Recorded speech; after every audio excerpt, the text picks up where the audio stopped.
हारे को हरि नाम का सहारा है, डूबे को भक्ति का किनारा है। हरि शरणम दुख हरणम।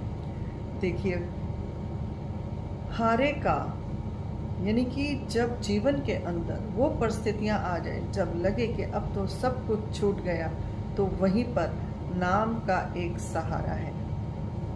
और कहते हैं जब बिल्कुल ही डूबने वाली स्थिति आ जाती है, जब इंसान सोचता है ना अब तो सब कुछ खत्म, वहां पर भक्ति ही किनारा है। यदि हमारे जीवन के अंदर भक्ति नहीं है तो ये जीवन निरर्थक है। इस जीवन में भक्ति का मोल होना ही हमें हर कर्म से मुक्ति दिलाता है।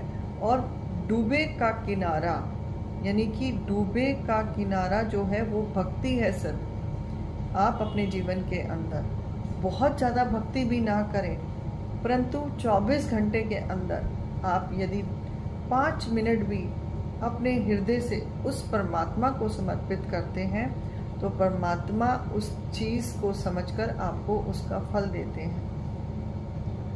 अभी हाल ही में मैं एक पंडित जी से मिली थी, तो उन्होंने बड़ी अच्छी बात बताई। कहते इंसान तो इंसान का लेकर भले ही भूल जाए, परंतु जो हम भगवान को देते हैं भगवान उसका 100 गुना करके हमें वापस करते हैं। तो क्यों ना अपने जीवन के अंदर उस भक्ति को जोड़ा जाए जो हमारे हर दुख में, हर कष्ट में हमारा सहारा है, और हमारे डूबते हुए का किनारा भी भक्ति ही है। भक्ति का एक विशेष महत्व है। अभी आप लोगों ने भी हिरण्यकश्यप पर फिल्म जो आई थी वो भी देखी होगी कि बचपन से ही प्रहलाद जब भक्ति में लग गए थे तो परमात्मा को स्वयं प्रकट होना पड़ा था, और उसके हर कष्ट में हरि ने उनका साथ हर रूप में आकर दिया था।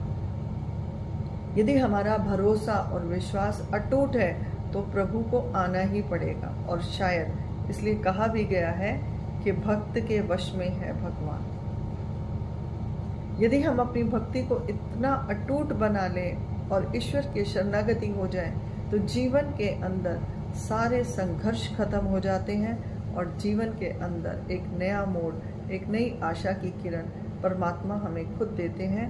और भक्ति ही वो किनारा है जिसके साथ जीवन की नैया को हमें पार लेकर जाना है। भक्ति के बिना हम भटकते रहेंगे फिर से उस 84 के फंदे में। यदि आप चाहते हैं कि आपका जीवन भी सफल रहे तो आज और अभी से ईश्वर की भक्ति